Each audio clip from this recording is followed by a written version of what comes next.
All India Railway men's Federation एवं East Central Railway कर्मचारी union का धरना। All India Railway men's Federation एवं ईस्ट सेंट्रल रेलवे कर्मचारी यूनियन के आह्वान पर डीआरएम कार्यालय के परिसर में 4 दिवसीय भूख हड़ताल किया जा रहा है। ये भूख हड़ताल 16 मुख्य मांगों को लेकर किया जा रहा है। धनबाद रेल मंडल के 5 शाखों के द्वारा सोमवार से ये 4 दिवसीय भूख हड़ताल शुरू किया गया, जो आगामी 11 जनवरी तक चलेगा। रेलवे कर्मचारियों की मुख्य मांगों में पुरानी पेंशन को पुनः बहाल करना एवं नई पेंशन को हटाना, रिक्त पदों को भरना और कोरोना काल में 18 महीने की बकाया राशि को सभी कर्मचारियों को अकाउंट में जमा किया जाना आदि को लेकर यह धरना प्रदर्शन किया गया। धनबाद रेल शाखा 1, धनबाद रेल शाखा 2, धनबाद रेल शाखा लाइन, धनबाद रेल शाखा कतरास, धनबाद रेल शाखा पाथरडी के कर्मचारी इस धरना प्रदर्शन में शामिल हुए हैं। ECRKU धनबाद लाइन शाखा के सचिव सह ECRKU केंद्रीय संगठन मंत्री नेता सुभाष जी ने बताया कि नई पेंशन व्यवस्था को हटाने के लिए एवं पुरानी पेंशन व्यवस्था को पुनः बहाल करने के लिए यह भूख हड़ताल और धरना प्रदर्शन किया जा रहा है। पेंशन कर्मचारियों की बुढ़ापे की लाठी है, इसे सरकार देने का काम करे, जिससे कर्मचारी अपना बुढ़ापा इज्जत के साथ व्यतीत कर सके।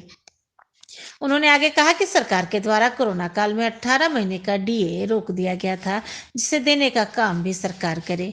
निजीकरण पर सरकार रोक लगाए, वहीं रिक्त पड़े पदों पर सरकार जल्द से जल्द नियुक्ति कर उन पदों को भरने का काम करे। सरकार के खिलाफ अगले कदम को लेकर उन्होंने कहा कि AIRF एंड ECRKU के दिशा निर्देश पर आगे का काम करेंगे। वहीं 8 जनवरी से लेकर 11 जनवरी तक अपनी मुख्य मांगों को लेकर हम भूख हड़ताल पर बैठे हैं। वहीं जो भी दिशा निर्देश आएगा उससे हम करेंगे। उन्होंने आगे कहा कि इस भूख हड़ताल के पीछे वजह यह है कि सरकार हम कर्मचारियों के दुख तकलीफ को देखे और पुरानी पेंशन को पुनः बहाल करे और सभी मांगों को जल्द से जल्द पूरा करने का काम करे। धनबाद से नीरज कुमार की रिपोर्ट। जो अगर इतना ही अच्छा होता तो MLA, MP, नेता, विधायक वो क्यों OPS में है? एक MLA, MP, विधायक को करीब हमारा शायद सारा जितना भी आप उठा के देख लीजिएगा, एक आदमी को 3-3, 4-4 पेंशन मिलता है। अगर OPS खराब होता चाहे NPS अच्छा होता तो उनको भी NPS में आना चाहिए था। उनके लिए अलग नियम, रेल कर्मचारी सेंट्रल गवर्नमेंट स्टाफों के लिए अलग नीति। जब आप बोलते कि एक देश एक ये होना चाहिए, तो तब आप भी आइए NPS में, आपको भी NPS लेना चाहिए था। आप लोग आखिर क्या कीजिए अगर अभी भूख हड़ताल में आप लोग अगर सरकार नहीं सुनती है? देखिए, हमारा जो दिशा निर्देश, हमारा AIRF All India Railway Federation का general secretary comrade Shri Gopal Mishra, ये टोटल इसका वो कन्वेनर है, जिसमें हमारा स्टेट गवर्नमेंट, टीचर्स, जितना भी सारा संगठन इसी फोरम में आके, एक ही प्लेटफॉर्म में आके हम लोग लड़ाई लड़ रहे हैं।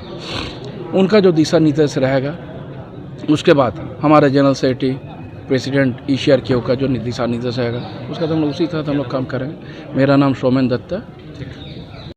आज हम लोग JFROPS के कन्वेनर श्री गोपाल मिश्रा जी के दिशा निर्देश एवं ECRKU के अध्यक्ष कॉमरेड DK पांडे एवं महामंत्री SNP श्रीवास्तव जी के दिशा निर्देश पर हम लोग नई पेंशन व्यवस्था को हटा करके पुरानी पेंशन व्यवस्था लागू करने के लिए आज क्रमिक भूख हड़ताल पर यहाँ बैठे हैं।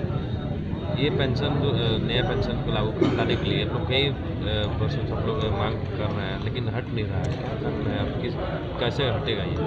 हम लोग लगातार नई पेंशन नीति की खामियों की वजह से पुरानी पेंशन नीति को लागू करने के लिए लगातार हम लोग इसके लिए प्रयास कर रहे हैं, धरना प्रदर्शन कर रहे हैं, लेकिन सरकार के कानों तक शायद हमारी आवाज़ नहीं पहुंच रही है।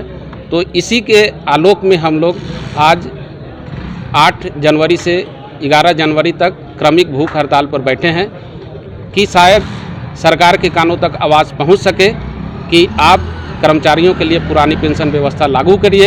आपके कर्मचारी आज भूखे हालत में इस कंडीशन में पहुंच गए हैं कि अपने जीवन के अंतिम पड़ाव के लिए संघर्ष करना पड़ रहा है, भूखे रहना पड़ रहा है। ऐसा क्या नया पेंशन में जो आप लोग मानने के लिए रेडी नहीं? सबसे जो नया पेंशन का खामियां है कि आफ्टर सेवानिवृत्ति उसमें निश्चित राशि नहीं है कि कितनी राशि उनको मिलेगी, और जो उसका है कि महंगाई भत्ता से लड़ने का उसमें कहीं कोई प्रावधान नहीं है, जिसके वजह से आज 15 साल 18 साल नौकरी करने के बाद सेवानिवृत्ति होने पर किन्हीं को 1500, किन्हीं को 4500, किन्हीं को 5000 मिलता है, जबकि उनकी तनख्वाह जो लास्ट तनख्वाह होती है 70,000 और 80,000 पर वो रिटायर हो रहे हैं। पुरानी पेंशन व्यवस्था होती तो 80,000 का उनको 40,000 मिलता, प्लस साल दर साल उनको महंगाई भत्ता मिलती, जो कि महंगाई से लड़ने के लिए काम में आता है। आगे क्या कीजिएगा? सबसे बड़ी बात है नाम बताइए अपना। मेरा नाम नेताजी सुभाष,